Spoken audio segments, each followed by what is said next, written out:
नमस्कार प्रेक्षकांनो, सावळ्याची जणू सावली मालिकेच्या आजच्या भागामध्ये आपण पाहणार आहोत की आता ऐश्वर्या ही तिलोत्तमाकडे येते आणि तिलोत्तमाला आता कंपनीचा लोगो आता ऐश्वर्याने सिलेक्ट करून बनवलेला असतो आणि तो लोगो बघताच आता तिलोत्तमा खुश होते आणि म्हणते की ऐश्वर्या वा, आजकाल एवढी कॉम्पिटिशन आहे, पण या सगळ्या कॉम्पिटिशनमध्ये नेहमीच आपण नंबर 1 असायला हवं आणि राहणार आहोत. तर आता ऐश्वर्या म्हणते बरोबर आहे आई. तेव्हा आता तिलोत्तमा म्हणते की पण या लोगोमध्ये तू ब्लॅक इंक का वापरलीस आणि तुला माहिती आहे ना मला ब्लॅक कलरचा खूप राग येतो. तर ऐश्वर्या म्हणते की ब्लॅक इंक कुठे आहे मॉम, मला माहिती, मी कधीच ब्लॅक इंक वापरणार नाही. तर तेवढ्यात आता अस्मी तिथे आवरून आलेली असते आणि तिलोत्तमा ऐश्वर्या आता अस्मीकडे बघतात आणि तेवढ्यात आता तिलोत्तमा म्हणते की अगं अस्मी, ये ये, तुझीच तर वाट बघत होतो आम्ही. इकडे आता अस्मी म्हणते की हे बघा आई, तुम्ही सांगितल्याप्रमाणे सगळी तयारी झाली. तिलोत्तमा म्हणते की हे बघ अस्मी, आम्ही कधीच्याच तयार होऊन बसलोय, थोडा वेळ होता ना म्हणून कंपनीचं काम करत होतो.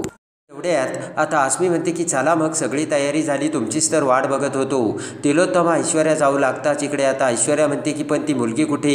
अस्मी आता विचार करत इकडे तिकडे बघत म्हणते सापडत नाही आहे ती मुलगी. आणि तेवढ्यात आता लगेच तिलोत्तमा म्हणते की सापडत नाही म्हणजे काय बोलतेस तू, म्हणजे आता त्या मुलीचं पितळ उघडं पडणार म्हणून ती कुठे लपून बिपून बसली की काय, किंवा पळून बिळून गेली की काय, आणि आपलं पितळ उघडं पडेल म्हणून ती पळून गेली का, असे आता तिलोत्तमा बोलते. ऐश्वर्या म्हणते की बघा ना मॉम, एरवी सारंगच्या जवळ जाण्याचा एकही चान्स कधी सोडत नाही ती, आणि एरवी सारंगच्या रूम समोर आणि रूम शेजारी रूममध्ये सारंगच्या आजूभोवती कुठे ना कुठेतरी ती घुटमळण्याचा प्रयत्न करत असते.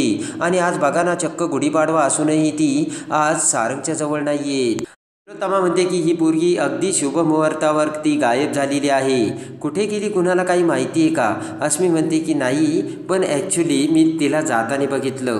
अस्मी म्हणते की सगळेजण तिला शोधतायत, पण मी तिची वाट नाही बघितली, मी सगळी कामं आवरून ठेवली आणि मग तुम्हाला बोलवायला आली. आणि त्यानंतर इकडे आता अस्मी म्हणते की पण मी आता या घरी आली आहेत ना, त्यामुळे कदाचित ती जगन्नाथच्या घरीसुद्धा गेली असेल आणि जगन्नाथने तिला घरी बोलावून काहीतरी वेगळा प्लॅनसुद्धा शिजत असेल, असं तर नाही ना, मला खूप भीती वाटते, असे अस्मी आता तिलोत्तमाला बोलते. आणि सावली ही जगन्नाथकडे गेली असेल असा गैरसमज आता अस्मीने ऐश्वर्या आणि तिलोत्तमाच्या डोक्यात करून दिलेला असतो. आणि अस्मी म्हणते की एवढ्यात काही त्यांचे कटकारस्थान संपणार नाहीत, कारण आत्ता तर मी या घरी आलेत ना, अजूनच त्यांचे कटकारस्थान सुरूच राहणार आहेत. आणि आता इकडे तिलोत्तमा ऐश्वर्या विचार करू लागते. इकडे आता जयंती, कान्हू, एकनाथराव सगळेजण हॉस्पिटलमध्ये असतात. जयंती कान्हूला म्हणते की एरवी तुमची मुलगी खूप माझं माहेर माझं घर घर करत असते आणि आज कुठं गेली ती. जयंती म्हणते की बघा सासूबाई, तुम्ही जसं बघता ना तसं जग नसतं, आणि माझा नवरा जर नसता ना काय झालं असतं बघितलं का तुम्ही. आणि आता इकडे जयंती म्हणते की तुमच्या त्या सावलीचा ना काहीच उपयोग नाही, सगळा खर्च माझ्या नवऱ्यानेच करायचा आणि सगळं काही माझ्या नवऱ्यानेच बघायचं. आणि असे जयंती बोलत असतानाच आता सावली ही पळत पळत तिथे येते. आणि आता तिकडे सावली येताच आता एकनाथराव आणि कान्हू सावलीकडे धाव घेतात आणि लगेच आता कान्हू म्हणते की सावली, झालं का गं पैशाचं काम. एकनाथराव म्हणतात की साऊ, आणले की पैसे. तर जयंती म्हणते की आणलं का नाही पैशाचा हंडा. तर तेवढ्यात पाठीमागून राकेश तिथे आलेला असतो आणि तो रिसेप्शनिस्टपाशी येऊन थांबतो आणि इकडे सावली एकनाथरावांकडे तो बघत असतो. इकडे आता एकनाथराव म्हणतात की साऊ बाळा, एक त्या फक्त भैरवीजींचाच आधार होता आपल्याला, आतापर्यंत त्याच आपल्याला सगळं काही सांभाळत होत्या. आणि तेवढ्यात सिस्टर तिथे येते आणि म्हणते की लवकरात लवकर पैसे भरा, तरच पुढचे उपचार सुरू करता येतील. तर एकनाथराव म्हणतात बरं आहे, आणि सिस्टर निघून जाती. तर ते ऐकून आता कान्हू मोठमोठ्याने रडू लागते आणि म्हणते, विठ्ठला, का रे तू आमची अशी परीक्षा बघतोयस. आणि तेवढ्यात पाठीमागून राजेश आता त्याचा फोन लावतो आणि इकडे आता सावली ही कान्हूला शांत करून समजावू लागते. आणि एकनाथराव म्हणतात की साऊ बाळा, आता कसं होणार आहे. तर डोळ्यात अश्रूंच्या धारा वाहत सावली म्हणते की बाबा, तुम्ही काही काळजी करू नका आणि होईल काहीतरी व्यवस्था, असे सावली म्हणतात. समोर आता सावलीची नजर विठ्ठलाच्या मूर्तीकडे जाते आणि पटकन आता सावली विठ्ठलाच्या मूर्तीकडे जाऊ लागते. आणि इकडे आता मेंदळ्यांच्या घरी सगळेजण आता गुढी उभारण्यासाठी बाहेर आलेले असतात. अमृताने आता गुढी उभारण्याची सगळी तयारी केलेली असते आणि सोहम सुद्धा अमृतासोबत तयारी करू लागतो. तर एवढ्यात तिलोत्तमा, चंद्रकांतराव सगळेजण तिथे असताना सारंग म्हणतो सावली कुठे आहे? तिलोत्तमा म्हणते की ती मुलगी कुठे आहे हेच सुद्धा आता मी शोधण्याचा प्रयत्न करते आणि मलासुद्धा ती काही इथे दिसून नाही राहिली. तर लगेच आता बबलू पळत पळत तिथे येतो आणि म्हणतो की सावली वहिनीचा सगळीकडे शोध घेतला आहे पण त्या कुठेच नाही आहेत. लगेच आता सोहम म्हणतो की फोन ट्राय केलाय का? तर आता बबलू म्हणतो हो. आणि तेवढ्यात ते ऐकून आता राज म्हणतो म्हणजे आता सावली येईपर्यंत आपण वाट बघायची का आणि इथेच थांबायचं का? आणि मुहूर्त चुकला म्हण आणि आपण आता मुहूर्त चुकू द्यायचा का? तर ऐश्वर्या म्हणते खरं आहे, आपण सणासुदीला तर मुहूर्त कधीच चुकत नाही, तेव्हा आपण गुढीची तयारी सुरू करूयात. चंद्रकांतराव म्हणतात पण सावलीने इथे असणं गरजेचं होतं ना.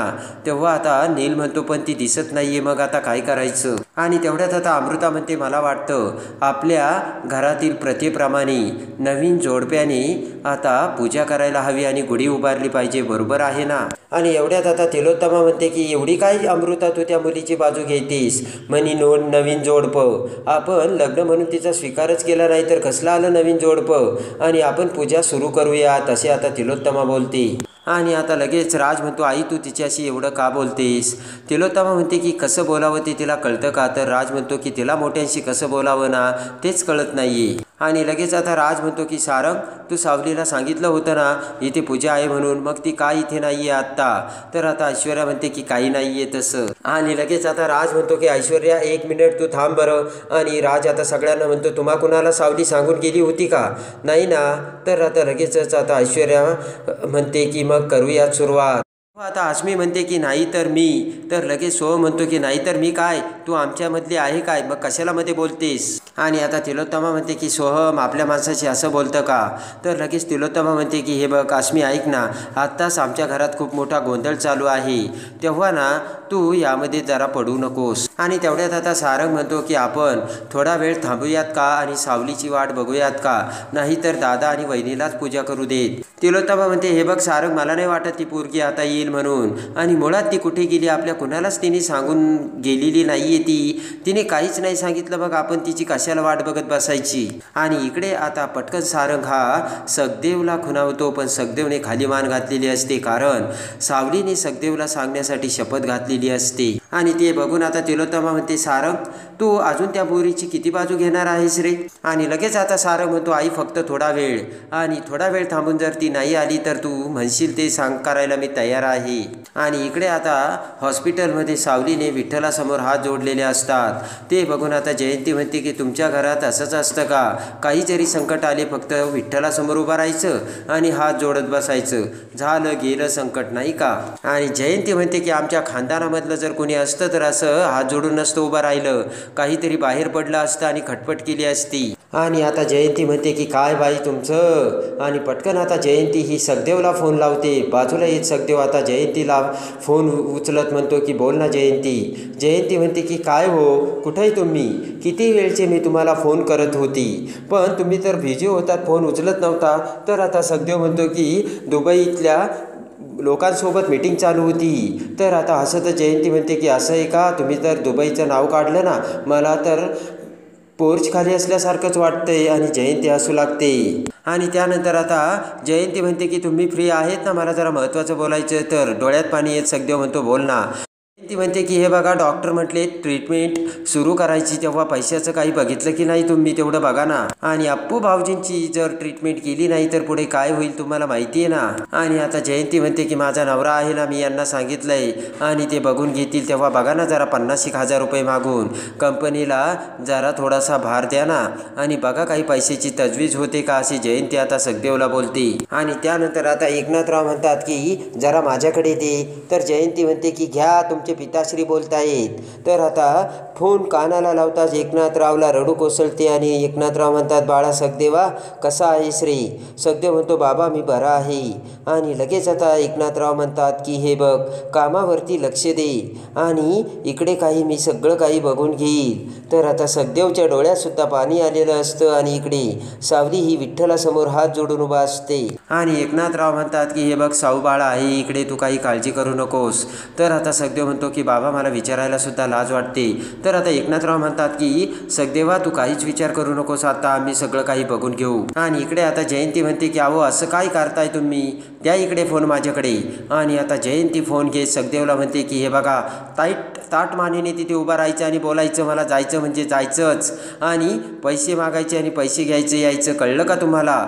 तर आता सखदेवला काहीच कळत नसतं. आणि इकडे आता एकनाथराव म्हणतात की पांडुरंगा आता तूच यातून काहीतरी मार्ग काढ. आणि इकडे आता सावली ही रस्त्याने पळत असताना आता लगेच इकडे जगन्नाथ त्याच्या बायकोसोबत आता आलिशान गाडीतून रस्त्याने जात असतो आणि जगन्नाथचे लक्ष पळत असणाऱ्या सावलीकडे जाते.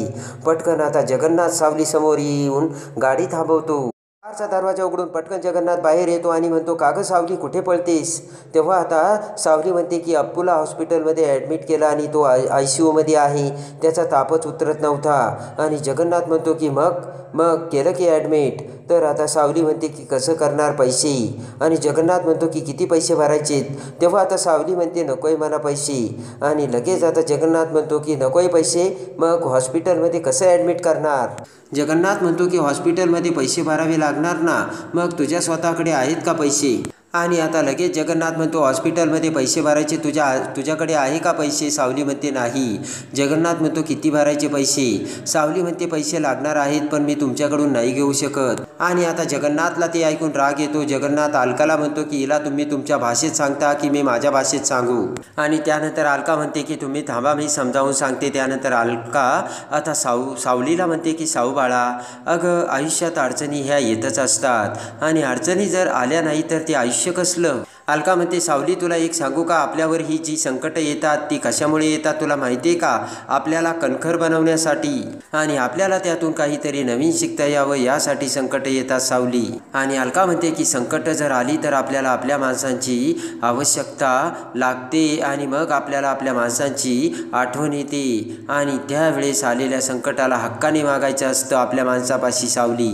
असे आता अलका ही सावलीला समजावते. आणि तेवढ्यात आता राकेश तिथे आलेला असतो. तर आता सावली म्हणते की मी जर तुमच्याकडून पैसे घेतले तर सारंग सरांना काय वाटेल. तेव्हा आता जगन्नाथ म्हणतो की अगं याला काय वाटेल त्याला काय वाटेल, यापेक्षा आता तुला पैशाची गरज आहे त्याचा तू विचार कर ना. आणि तरीसुद्धा आता सावली म्हणते की जर त्यांना कळलं तर ते माझ्यावर रागावतील. तेव्हा आता जगन्नाथ डोक्याला हात लावतो आणि अलकाला म्हणतो की हिचा चांगुलपणा ना आता माझ्या डोक्यात जायला लागलाय. राकेश आता लांबून ते सगळं बघत असतो. आता जगन्नाथ पुन्हा समजावू लागतो. जगन्नाथ म्हणतो की सावली माणसाने किती चांगलं वागावं ना याला सुद्धा प्रमाण आहे.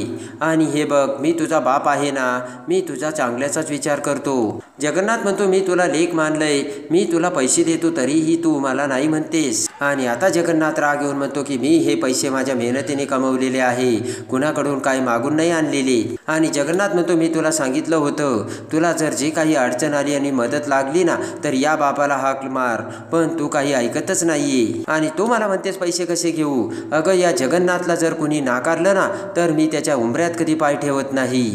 आणि आता जगन्नाथ म्हणतो की सावली रक्ताच्या नात्यापेक्षा मला तुझं नातं जवळचं वाटतं एवढं लक्षात ठेव. आणि जगन्नाथ म्हणतो की बहुतेक सावली तुला माझ्या प्रेमाची किंमत राहिली नाही म्हणून तू माझ्याकडून पैसे घेण्याचे टाळते, बरोबर आहे ना. तर सावली म्हणते की तसं काहीच नाहीये. आणि आता जगन्नाथ अलकाला म्हणतो की हे बघ येणे जर आता पैसे घेतले नाही ना तर मी हिच्यासोबतचं कोणतंही नातं ठेवणार नाही. बाप वेगळा एका मार्गाने आणि लेक वेगळी दुसऱ्या मार्गाने. तेव्हा आता अलका म्हणते की तुम्ही एवढी काय टोकाची भूमिका घेतायत. आणि आता जगन्नाथ म्हणतो की हे बघ अलका हिनं जर आपलं ऐकलं नाही ना तर आपण निघूयात, आपल्याला वेळ होतो आणि मग आपण इथे थांबून तरी काय करायचं. आणि तेवढ्यात आता जगन्नाथ कारकडे जाऊ लागताच आता लगेच सावली म्हणते की थांबा जगन्नाथजी. सावली म्हणते की जगन्नाथजी मदत करताना कमीपणाची भावना न येऊ देता कोणती ताकद ठेवून तुम्ही जन्माला आलात असे आता सावली बोलते. आणि तुम्ही तर मदत देणाऱ्यापेक्षा मदत घेणाऱ्याला मोठं करता. आणि जगन्नाथ म्हणतो की बाप लेकीमध्ये कोणीही लहान मोठं नसतं, बाप हा बाप असतो आणि लेक ही लेक असते, कळलं का तुला सावली. आणि जगन्नाथ म्हणतो मला माहिती आहे माझी लेक माझ्यासमोर कधीही पदर पसरणार नाही आणि तरी सुद्धा मी तू न मागता तुला मदत करतोय, मग तुला घ्यायला काय हरकत आहे, असे आता जगन्नाथ सावलीला बोलतो. आणि लगेच आता जगन्नाथ म्हणतो की जो बाप आपल्या मुलीचं मनातलं ओळखू शकत नाही तो कसला आलाय बाप, आणि जो बाप आपल्या मुलीला मदत करू शकत नाही तो सुद्धा कसला आलाय बाप. आपल्या मुलीसाठी बापाचं कर्तव्य असतं, मुलीला जे लागतं ते द्यायलाच पाहावं, आणि हेच बापाचं कर्तव्य असल्याचे आता जगन्नाथ सावलीला बोलतो. आणि त्यानंतर आता पटकन जगन्नाथ अलकाला खुणावतो. तर अलका लगेचच आता गाडीतून आता एक पॉकेट आणि पैशाचा बंडल घेऊन बाहेर येते. जगन्नाथ ते पैसे पॉकेटमध्ये घालतो आणि ते पैसे सावलीच्या हातात ठेवतो. आणि लगेच आता जगन्नाथ म्हणतो की हे पैसे हॉस्पिटलमध्ये भर आणि भावाचं सगळं काही ट्रीटमेंट करून भावाला बरं कर, आणि जर अजून लागले तर हॉस्पिटलमधून मला फोन कर. तर आता सावली म्हणते की नाही अजून नाही लागायचे. तर राकेशने आता ते सगळं बघितलेलं असतं आणि लगेच आता सावली म्हणते की तुम्ही मला मदत केली का, आणि खरंच तुमचे उपकार मी कधीच विसरू शकत नाही, मी जाते आता. आणि पळतच आता सावली तिथून निघून जाते. आणि त्यानंतर आता हे मेंदळ्यांच्या घरी सगळेजण आता सावलीची वाट बघून थकलेले असतात. आणि तेवढ्यात आता तिलोत्तमा म्हणते की चला आता बस झालं वाट बघणं, आणि त्या मुलीला आपल्यासाठी प्रायोरिटीच नाही आहे, तेव्हा तिची वाट बघण्यात काय थांबायचं. तेव्हा आता सारंग म्हणतो की आई अजून थोडा वेळ वाट बघूयात. तर आता तिलोत्तमा म्हणते की सारंग अजूनही तुला ती मुलगी येईल असंच वाटतं का. आणि इकडे आता रस्त्याने सावली पळत पळतच आता मेंदळ्यांच्या घरी गुढी उभारण्यासाठी येत असते. आणि तेव्हा आता तिलोत्तमा इकडे म्हणते की इतकी वेळ होऊ नये, ती मुलगी आली नाही म्हणजे तिला आपली काहीच प्रायोरिटी नाही आहे सारंग, आणि मला वाटते ती काही आता येणार नाही. आणि आता सारंगचा सुद्धा संयम संपलेला असतो. आणि सारंग म्हणतो की ठीक आहे आई मी आता गुढी उभारतो. आणि सारंग आता गुढी हातात घेतो. आणि तेवढ्यात आता सारंगने गुढी हातात घेताच इकडे अस्मी म्हणते की सारंग मी मदत करू का. तर सारंग अस्मीकडे बघतो आणि त्याच वेळेस आता सारंगने पाठीमागे बघताच आता सारंगच्या हातातील गुढी खाली पडते. आणि गुढी खाली पडत असताना आता तिलोत्तमाला मोठा धक्का बसतो. आणि त्याच वेळेस आता सावली पळत पळत येत असताना समोरच एक टेम्पो येतो आणि सावली आता त्या टेम्पोला जाऊन आदळते. तर आता सारंगच्या हातातून पडलेली गुढी आणि सावली आता टेम्पोला झालेली सावलीची धडक, यामध्ये आता पुढे काय घडणार हे बघण्यासाठी आणि आता सावळ्याची जणू सावली मालिकेच्या डेली अपडेटसाठी बेल नोटिफिकेशनवर क्लिक करून आपल्या चॅनलला लाईक करा, सबस्क्राईब करा.